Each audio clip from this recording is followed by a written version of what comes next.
জাল ও ভেজাল ওষুধের বিরুদ্ধে পথে নামলো ওষুধ ব্যবসায়ীরা। রবিবার বেঙ্গল কেমিস্ট অ্যান্ড ড্রাগিস্ট অ্যাসোসিয়েশনের পক্ষ থেকে সাধারণ মানুষকে সচেতন করতে ইসলামপুর শহরের বিভিন্ন এলাকায় মিছিল করা হয়। পাশাপাশি সাধারণ মানুষের হাতে লিফলেট তুলে দেওয়া হয়। প্রশ্ন উঠছে, সাধারণ মানুষ জাল ও ভেজাল ওষুধ চিনবে কি করে যদি ওষুধ ব্যবসায়ীরা ঠিক না হয়? এমনই প্রশ্ন তুললেন অনেকেই।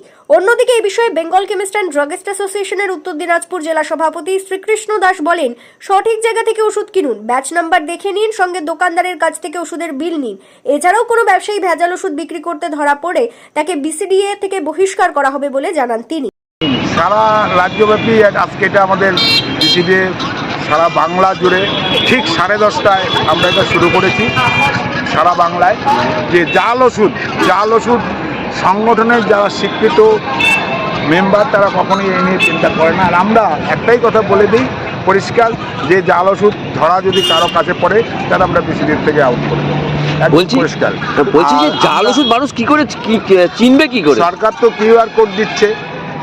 এবার আমরা যেটা বলছি, সাধারণ মানুষকে অবশ্যই সঠিক জায়গা থেকে ওষুধ কিনে ব্যাচ নাম্বার দেখে বিলটা যেন প্রত্যেকে নেয়, তাহলে আমরা তাকে ধরতে পারবো যে এই দোকানদার যদি ভুল ওষুধ দেয় ধরা পড়বে। এছাড়া কোনো কোম্পানি ছাড় ওষুধ দেয় না, কোম্পানির কথা বলছে না। যে সারটা কোথার থেকে দেবে?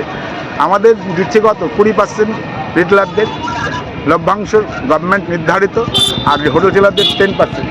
তার উপরে মানুষ আজকে যা দেখতে পাচ্ছি যে 20% উপরে এমনি সে লাল, যে 25% 30% কোথার থেকে আসবে? এটা আপনারা সাধারণ বিবেকে বুঝবেন। মানুষকে কি বলবেন?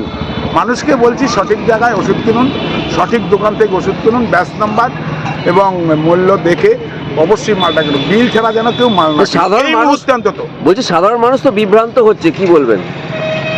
সাধারণ মানুষ, দেখুন সাধারণ মানুষকে সচেতন হতে হবে নিজেকেও, যে আমি একটা ওষুধ কিনবো যেটা জীবনদায়ী জিনিস, সেই জায়গাটা যদি দেখে না কিনি, যেখান থেকে কিনে নেবো, এটা তো হতে পারে।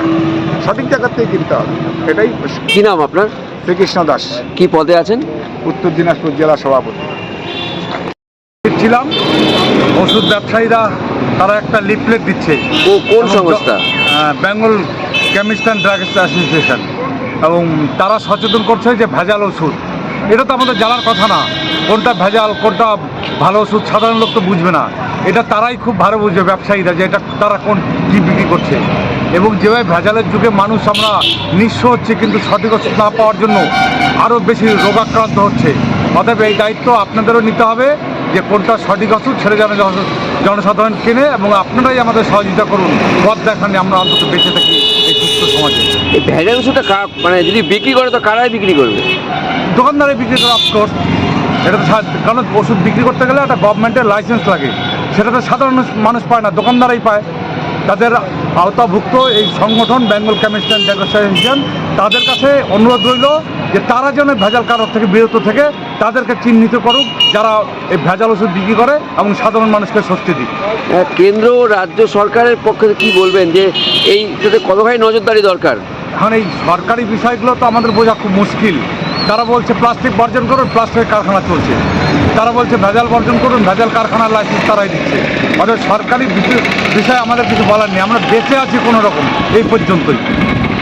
কি নাম আপনার? আমি স্বরূপানন্দ বৈদ্য, সমাজকর্মী, ইসলাম।